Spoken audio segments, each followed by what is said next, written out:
Johnson ഒപ്റ്റിക്കൽസിൽ തിങ്കൾ ബുധൻ വെള്ളി ദിവസങ്ങളിൽ രാവിലെ 10 മുതൽ ഉച്ചയ്ക്ക് 1 മണി വരെ കണ്ണ് ഡോക്ടറുടെ സേവനം ലഭ്യമാണ്.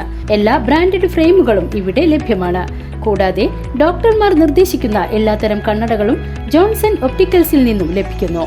ജോൺസൺ കണ്ണട വ്യാപാരം ഡിവൈൻ ആശുപത്രിക്ക് എതിർവശം വടക്കാഞ്ചേരി.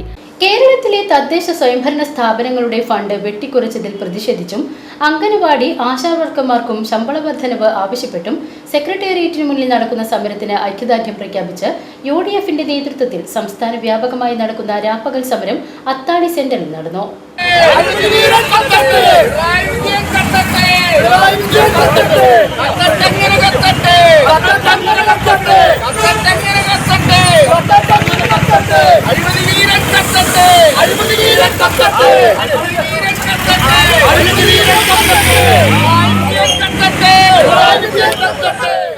മണ്ഡലം കോൺഗ്രസ് പ്രസിഡന്റ് CH ഹരീഷ് അധ്യക്ഷത വഹിച്ച യോഗം DCC general secretary K Ajith Kumar ഉദ്ഘാടനം ചെയ്തു.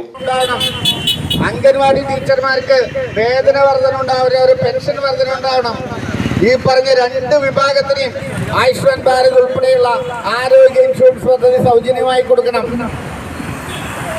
അങ്ങനെ നിരവധി അവരുന്നയിച്ച ആവശ്യങ്ങൾ അംഗീകരിക്കുന്നതിന് വേണ്ടി അവരെ പിന്തുണച്ചുകൊണ്ടുള്ള രാപ്പകൽ സമരമാണ് ഇവിടെ ആരംഭിച്ചിരിക്കുന്നത്.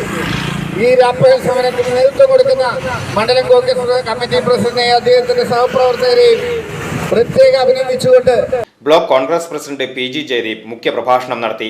കോൺഗ്രസ് നേതാക്കളായ KT Joy, NR Radhakrishnan, P Murali, KR Krishnankutty, P Parameswaran, AP Devasi, Babu Kannanayikkal, CA James, KN Prakashan, PS Radhakrishnan, Jose Mani, Joyson, CK Haridas, Joel Manjila, KM Udayabalan, K Gopalakrishnan, Ramani Premdasan, Pushpalatha, Babu MK, A Rajeev, Dijo Kadamparamban എന്നിവർ സംസാരിച്ചു. VCB ന്യൂസ്, അത്താണി.